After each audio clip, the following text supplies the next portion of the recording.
Kalian benar-benar biadab. Sudah menghina Jokowi dan simbol negara, polisi jangan ragu penjarakan Rahlan Demokrat. Netizen ini ramai-ramai mempermasalahkan meme yang diposting oleh kader Demokrat ini. Bahkan mereka yang tidak pro terhadap Jokowi pun ini juga ikut emosi. Lah gimana tidak emosi ya? Lagu kebangsaan Indonesia Raya dan burung Garuda ini dipermainkan seperti itu oleh kader Partai Demokrat. Maka wajar kalau kemudian netizen protes soal ini. Nggak ada yang bisa bela Rahlan Nasidik dari kesalahan ini gitu. Setelah dihujat banyak orang, lalu kemudian tweet ini dihapus. Dengan harapan isu ini stop sampai di sana, karena udah nggak ada lagi komentarnya gitu. Siapapun tidak boleh menghina Presiden Republik Indonesia. Boleh mengkritik, tetapi menghina, melecehkan jelas tidak bisa dibenarkan. Tidak hanya di Indonesia, tetapi di seluruh negara bangsa-bangsa. Yang namanya kepala negara, yang namanya presiden pasti dilindungi oleh undang-undang khusus. Hari ini, 8 Agustus, Twitter saya dibaca. Pura-pura diretas, pura-pura dihack. Ya tujuannya supaya orang percaya bahwa itu bukan kelakuan Rahlan Nasidik, sehingga kalau diproses hukum Rahlan Nasidik nggak bisa disalah-salahkan. Itu untuk kasus tersebut penyidik menjeratnya dengan beberapa pasal berlapis. Yang pertama adalah Undang-Undang Nomor 1 Tahun 46 tentang peraturan pidana, pasal 14 ayat 1 dan 2 dengan ancaman hukuman penjara 10 tahun. Kemudian Undang-Undang Nomor 19 Tahun 2016 tentang perubahan atas Undang-Undang 11 Tahun 2008 tentang informasi dan transaksi elektronik. Kalian benar-benar biadab. Sudah menghina Jokowi dan simbol negara, polisi jangan ragu penjarakan Rahlan Demokrat. Demokrat ini memang partai yang kelihatannya nggak punya malu. Partai ini sudah ada di ujung tanduk, tinggal digedeng dikit langsung plung. Partai Demokrat ini punya kader-kader yang tidak punya pikiran panjang. Kebencian ada di dalam partai mereka. Setelah Andi Arief dulu sempat mengaku diretas, orang yang pernah mau ajak kerjasama dengan setan untuk tidak mau Jokowi jadi presiden sekarang mulai dapat masalah. Akun yang dimiliki Rahlan Nasidik memposting foto Jokowi dengan ejekan dan hinaan siap diciduk. Kebencian sudah membutakan. Orang kalau memposting atas dasar kebencian itu menjadi sebuah hal yang dianggap benar. Rahlan dan Andi Arief sudah masuk ke tahap itu. Membenci seseorang membabi buta sehingga merasa apa yang mereka lakukan benar. Padahal mereka semuanya tahu bahwa seharusnya tidaklah benar. Rahlan yang ketakutan akhirnya melakukan hal-hal yang terprediksi. Akhirnya dia membuat video yang mukanya memelas-melas mengatakan bahwa ini dihack dan diganti nama. Memelas-melas dan mencari perhatian. Dia ini orang yang sudah tidak penting sama sekali. Dia ini bukan bagian dari negara. Dia ini bagian dari pengkhianat. Rahlan bukan hanya sekali dua kali saja. Dia sudah berkali-kali munculkan hal-hal yang memang gak sopan kepada pemerintah. Bukan hanya gak sopan, malah cenderung menuding sana-sini. Dan sebagai pengekor dari AHY, orang ini begitu gencar menyerbu Jokowi. Kedua orang ini, yaitu Rahlan dan Andi, adalah dua orang yang menjadi penyerang striker yang sering offside dan gak jelas. Jadi kalau kita melihat, haruslah kita melihat secara utuh dari apa yang terjadi sekarang. Apa yang menjadi postingan Rahlan, ini adalah rantai yang tak bisa kita pisahkan. Selama ini Demokrat lewat Andi Arief dan Rahlan seringkali mengejek-ejek pemerintah, mengolok-olok. Pemerintah Indonesia akhirnya diam saja. Jokowi santai saja. Jokowi santai, mereka lah yang terus menghasut. Akhirnya kebencian pun sudah menjadi bagian dari diri mereka yang tidak terlepaskan lagi. Namun ada keanehan yang ada di dalam pengakuan Rahlan. Dia mengaku akunnya dihack pada tanggal 8 Agustus. Dia mengatakannya berkali-kali loh. Gak hanya sekali, katanya diganti nama. Lalu ngehalu lagi dia bicarakan Indonesia. Tapi akhirnya ada yang aneh. Dia tidak membantah kalau dia yang mengirimkan meme Jokowi yang sangat melecehkan Joko Widodo, kepala negara Republik Indonesia. Artinya polisi harus membongkar dan menangkap Rahlan Nasidik yang pernah bicara mau koalisi sama setan untuk menghancurkan Jokowi.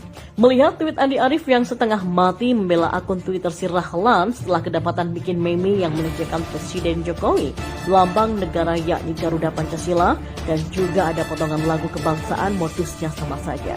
Sama-sama suka ngilu.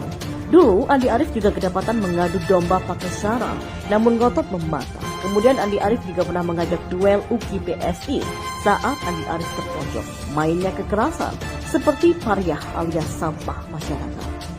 Ada aturan hukum saat mencoret-coret ataupun menodai lambang negara Garuda di undang-undang loh. Undang-undang mencatat bahwa hukuman 500 juta rupiah dengan penjara sekian lama cocok untuk program diet kebencian dari Rahlan.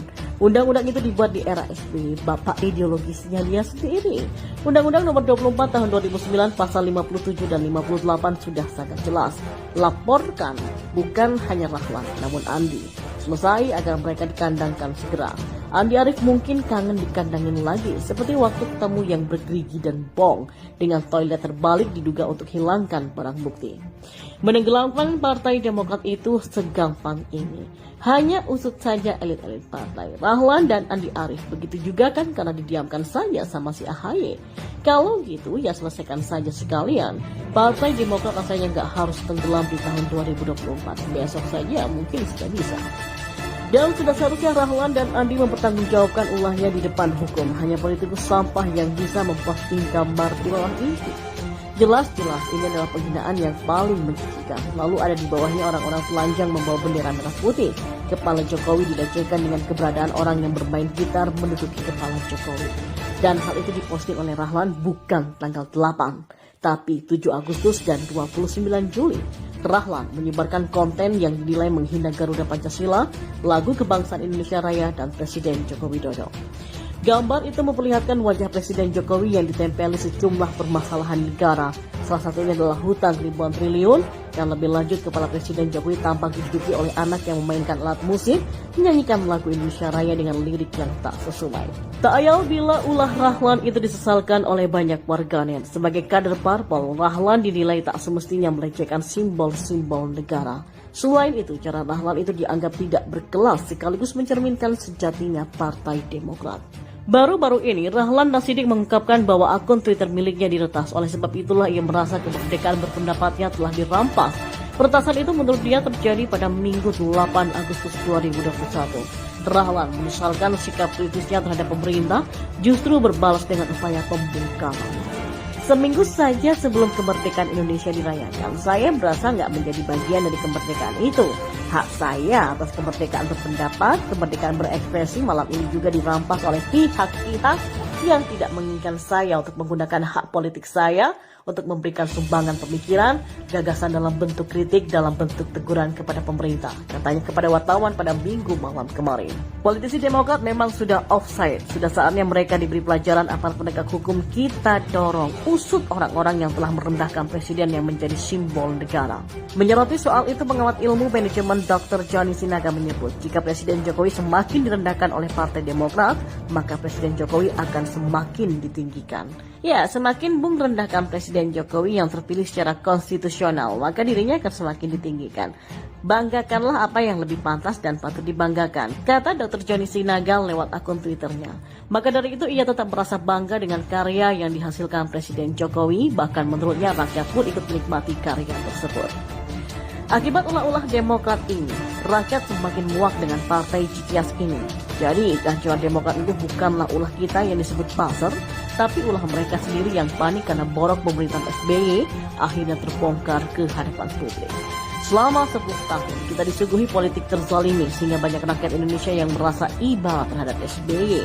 Tetapi setelah 10 tahun SBY berkuasa, akhirnya rakyat tahu bagaimana bobroknya pemerintahan SBY selama ini.